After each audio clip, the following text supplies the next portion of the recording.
ఓం నమ శివాయ, శ్రీమాత్రే నమ. అందరికీ నమస్కారం అండి. ఇప్పుడు మనం శ్రీముఖలింగం క్షేత్రం ఒడ్డున ఉన్నటువంటి ముఖలింగేశ్వర స్వామి దర్శనం చేయాలంటే ఈ వంశధార నదికి వెళ్ళి స్నానం చేసి ఆ స్వామిని దర్శించాలని ఈ పూజారి గారు చెప్పారండి. అందుకే ఆయన కూడా నేను ఈ నది ఎక్కడుందా అని చూడటానికి వచ్చాను. నాకు తెలియదు ఇక్కడ నది ఉందన్న సంగతి, స్నానం చేయాలన్న సంగతి కూడా తెలియదు. అయితే నేను బట్టలు ఏం తెచ్చుకోలేదు కాబట్టి ఒక జత బట్టలతోటి వచ్చాను కాబట్టి కాసిన నీళ్ళు నెత్తి మీద చల్లుకొని కాళ్ళు చేతులు కడుక్కొని ఇప్పుడు స్వామిని దర్శించడానికి వెళ్తున్నానండి. ఇది నది ఒడ్డు ప్రాంతం. ఇక్కడ మనం నడుచుకుంటూ వస్తే ఈ మెట్ల పక్కనే ఇగో నాగేంద్ర స్వామి దేవాలయం ఉందండి. ఆ స్వామిని దర్శించుకొని ఒక నమస్కారం చేసుకొని అలా మెట్లు ఎక్కి పైకి వస్తే ఆ దేవాలయం అలా కనపడుతుందండి. అక్కడే కార్ పార్కింగ్ కూడా ఉంది. నేను నది దగ్గర నుంచి కాలు కడుక్కుని ఇలా పైకి వచ్చేసరికి ఇక్కడికి బసవన్నకి చక్కగా అలంకరణ చేసి ఆ నందీశ్వరుణ్ణి బాగా అలంకరించి అందరూ పూజలు చేస్తున్నారండి. చూస్తున్నారు కదా, నేను కూడా ఒక నమస్కారం చేసుకున్నాను. మరి వేరే ఎక్కడి నుంచి వచ్చారో నాకైతే తెలియదు. ఇది ఆలయం రెండో అంటే దొడ్డేపు ముఖద్వారం అండి. రెండో ఆలయానికి అది ప్రహరీ గోడకి రెండో ముఖద్వారం అన్నమాట. నేను ముందు ముఖద్వారం నుంచే మళ్ళీ దర్శనానికి వెళ్ళానండి. ఇదే అలా ముందుకు వస్తే ఆ ధ్వజస్తంభం దగ్గర నుంచే వెళ్ళాను. ఇప్పుడు నేను ఈ ఆలయాన్ని చూడండి. ఈ ఆలయం ముందు భాగం అంట, రోడ్డు పక్కన ఉన్న భాగం అండి. సైడ్ నుంచి చూస్తే ఇలా కనపడుతుంది, ఆ సైడ్ నుంచి చూస్తే అలా కనపడుతుంది. కారు పార్కింగ్ అయితే లోపలికి అలా వెళ్ళాలిందా చూపించాను కదండి మీకు. అది ఇక్కడ బస్సులు ఇక్కడే ఆగుతాయి. ఆ బస్సులు ఆగిన ఎదురుగానే ఈ దేవాలయం ఉంటుందండి. అది ధ్వజస్తంభం పందిరి కనపడుతుంది కదా. ఇప్పుడు మనం లోపలికి వెళ్తున్నాం. ఆ ఆలయం ఆ పందిరి కింద నుంచే వచ్చి ముందే గణేష్కి నమస్కారం చేసుకున్నామండి.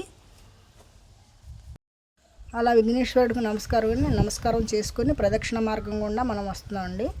చూస్తున్నారు కదా ఆలయ శిఖరాలన్నీ కూడా. ఈ ప్రదక్షిణ మార్గంలోనే చండీశ్వరుడు, వారాహీదేవి అందరూ మనకు తగులుతారండి. అన్ని శివలింగాలు కూడా మనకి ఇక్కడే దర్శనం అవుతాయి. మనం ప్రదక్షిణ మార్గంలో ఉన్నాం కాబట్టి చండీశ్వరుడు దర్శనం కూడా అయ్యిందండి మనకి. మళ్ళీ గుళ్ళోంచి బయటకు వచ్చాక కూడా చండీశ్వరుని మనం నమస్కారం చేసుకుంటామండి. చూస్తున్నారు కదా. ఇప్పుడు నందీశ్వరుడు దగ్గరికి వచ్చామండి. ఆలయానికి ఎదురుగా ఇదిగో నందీశ్వరుడు చూస్తున్నారు కదా. ఇక్కడే నందీశ్వరుడు ఉంటారండి అవతల మందిరంలో. మనం మొదటి ముఖద్వారం ఇదండి. ప్రహరీలోకి వచ్చే మొదటి ముఖద్వారం ఇదే. ఇప్పుడు మనం ఆలయంలోకి వెళ్తున్నాం అనమాట. ఈ లోపల అన్ని శిఖరాలు ఉంటాయి. ఇప్పుడు ఆలయంలోకి మనం వచ్చేసాం. ఇదిగోండి గర్భాలయం. అక్కడ పంతులు గారు, పూజారులు గారు అందరూ కూర్చున్నారు మనల్ని ఆశీర్వదించడం కోసం. భక్తులైతే లైన్లో నించున్నారు.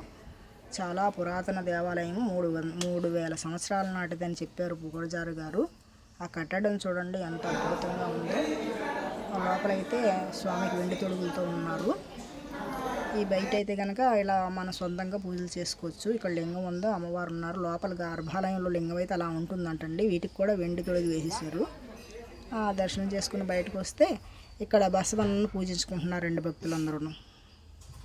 బసవన్న అద్భుతంగా అందంగా ఉన్నారు కదండి, చాలా బాగున్నారు. వెండి కొమ్ములతో చక్కని అలంకారంతో అందరూ దేవాలయంలోనే పూజ చేసుకుంటున్నారు. ఇప్పుడు మనం మళ్ళీ ప్రదక్షిణ మార్గంలో వెళ్తున్నామండి. చండీశ్వరుని దర్శించుకొని వారాహిమాతను దర్శించుకుంటాం. ఆ పూజారి గారు కూర్చుని కుమారస్వామి మందిరం అండి. ఈ 4 పక్కల 4 గోపురాలు ఉన్నాయి కదా, వాటిలో దేవతలు ప్రతిష్ఠించిన శివలింగాలు ఉన్నాయని ముందు షాట్లో మనం చెప్పుకున్నాం కదండి. అలా 4 గోపురాల్లో ఉన్న శివలింగాన్ని మళ్ళీ నమస్కారం చేసుకుంటూ నేను ఇదిగో వారాహి మందిరం దగ్గరికి వచ్చానండి. ఆ పూజారి గారు కూర్చున్నారు కదా, అక్కడ అందరూ నమస్కారం చేసుకుంటున్నారు. ఈవిడే వారాహి అమ్మ అండి. వెండి తొడుగుతో చక్కగా మంచి అలంకారంతో అద్భుతంగా ఉన్నారు. అమ్మకు నమస్కారం చేసుకొని ఆలయం బయటకు వచ్చేసానండి. ఆ రెండో ముఖద్వారం అన్నమాట. ఇది కూడా ఆలయ లోపల శిఖరమేనండి. ఇప్పుడు ఆలయం బయటకు వస్తే ఆలయం అలా కనపడుతుంది మనకి. ఇక్కడ రాధాస్వామి మందిరం ఉందండి. అక్కడ మనం నమస్కారం చేసుకొని ఇప్పుడు నరసింహస్వామి మందిరం దగ్గరికి వస్తున్నాం అన్నమాట. నరసింహస్వామి ముఖద్వారం అండి. ఆలయం అయితే సైడ్కి అలా కనపడుతుంది. ఇప్పుడు మనం నరసింహస్వామి ఆలయంలోకి వెళ్దాం రండి. ఇదే నరసింహస్వామి ఆలయం అండి. ఆలయ ముఖద్వారం ముందు చూపించాను కదా, ఇది ఆలయ పరిసర ప్రాంతం అన్నమాట. ఇది కూడా చాలా పురాతన దేవాలయం. ఇక్కడ స్వామి అలా ఉన్నారండి. స్వామికి ఆ పక్కన ఈ పక్కన గోదాదేవి, లక్ష్మీదేవి కొలువై ఉన్నారు. ఆయనే గుడి పూజారి గారండి. అందరికీ అలా ఆశీర్వచనం చేశారు. వారికి తోసిన దక్షిణ తాంబూలాలు వారికి ఇచ్చారు. మనకు తోసినవేవో వారికి ఇవ్వచ్చు. నేను కూడా అలాగే ఆశీర్వాదం తీసుకున్నానండి. ఈయన రోజు అలా నైవేద్యం పెడతారంటండి స్వామికి. వండు 25-30 మంది దాకా వండుతారట. ఆ రోజునైతే 50-60 మంది దాకా వచ్చారు. ఆయన ఒక్కరే వడ్డిస్తున్నారని చెప్పి నేను కాసేపు సహాయం చేశానండి వడ్డనలోను. అలా ఇత్తడిగిన్నెలో నైవేద్యం పెట్టి మనల్ని పిలిచి మరీ కొసరి వడ్డించారండి ఆ పూజారి గారు.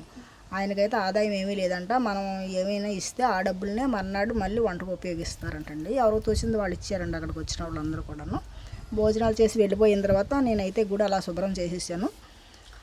అన్నీ తుడిసేసి అక్కడ చెత్త చెదారం అంతా ఎత్తి దూరంగా పడేసానండి.